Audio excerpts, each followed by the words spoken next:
Hello Earth Science students. Today we have a quick lesson on the history of astronomy. So basically from when humans first started studying the heavens in earnest, from the time of the ancient Greeks until the really important contributions that Galileo and Newton made.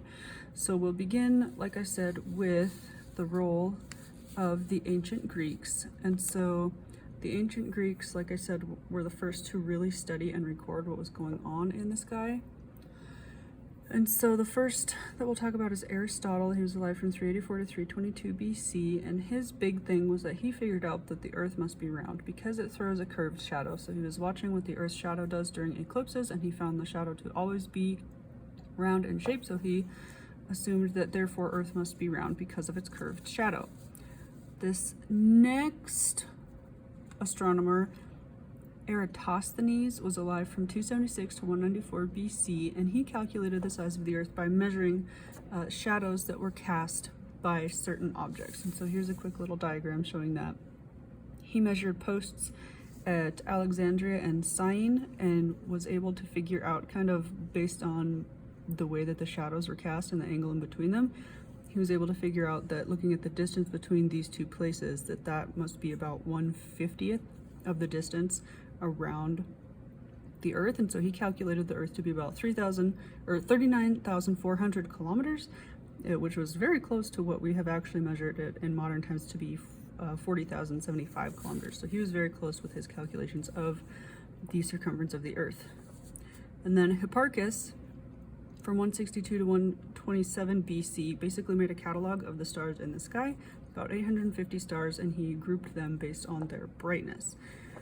So now an important thing to remember that all of these ancient Greek astronomers were working off of this geocentric model. So they were all assuming that the Earth is at basically the center of the universe and everything else is orbiting around the Earth. And this stuck around for quite a long time. So then the Greek astronomer Ptolemy came up with his Ptolemaic system. So his system pretty accurately described the motion of everything in the night sky, so it was accepted as correct for a very long time.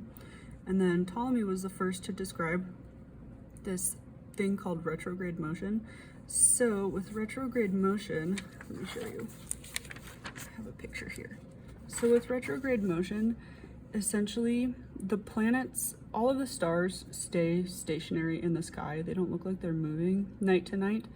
So that's like how we can look up and say that, you know, Polaris is the North Star and it's in the same spot every night.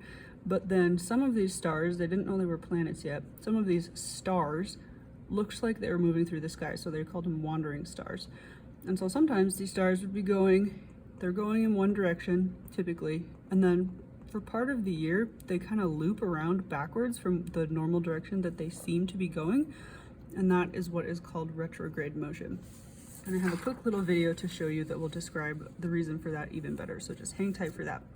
So now moving on to the more modern astronomers that did a little bit more complicated math to describe the universe a little bit better. First we'll start with Copernicus from 1473 to 1543. He was alive. Basically, he concluded that Earth is also a planet and the sun is at the center of the solar system.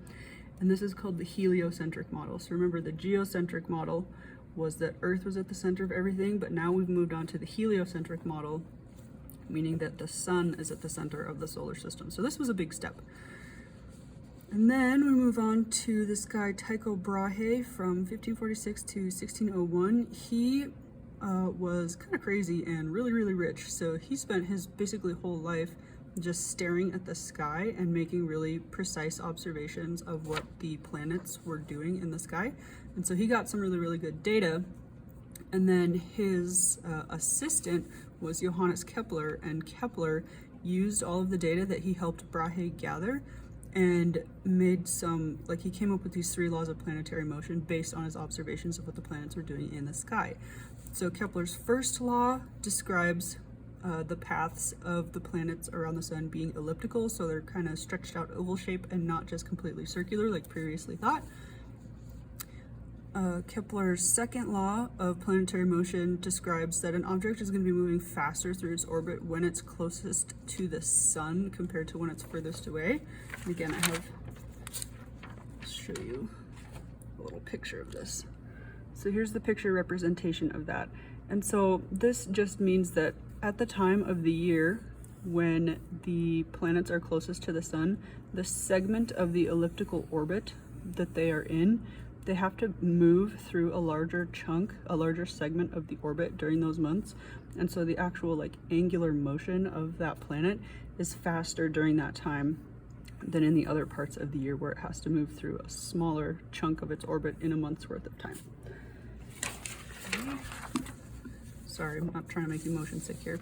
So then Kepler's third law, basically he figured out that the square of how long it takes a planet to go around the sun is equal to the cube of its distance, like the distance that it orbits the sun at. And we'll go into this later, we'll actually do some calculations with this, but basically Kepler's third law is this equation, t squared, t being orbital period, equals d cubed, d being orbital distance.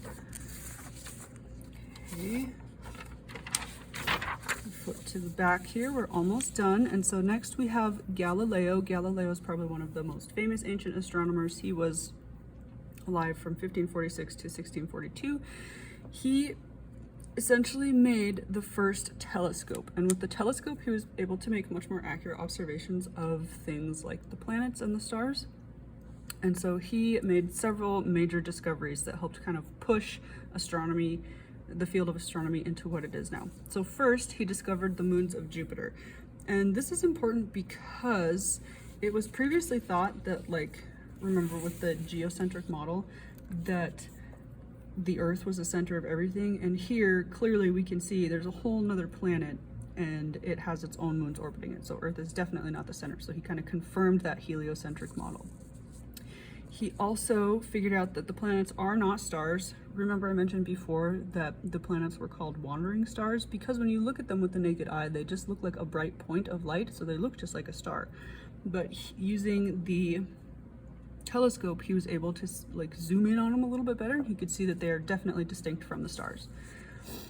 His third major discovery is that Venus has phases really similar to the moon, and so this was a big step in realizing that the way that light is cast on different objects in the solar system by the sun depends on where that object is in its orbit around the sun. He also looked more closely at the sun and discovered that it has sunspots, and by tracking those sunspots he was able to figure out that the sun is rotating much like the Earth is. And then he also discovered that the moon's surface has craters and a bunch of different like pockmarks. And so previously they had thought that the moon was a perfectly smooth surface, and Galileo figured out that it was not. And so now, moving on to Sir Isaac Newton, who was alive from 1642 to 1727. He is the first person to describe the actual force of gravity mathematically. So the idea of gravity had been proposed before by others, but Newton is the one to actually like figure out the way that gravity works.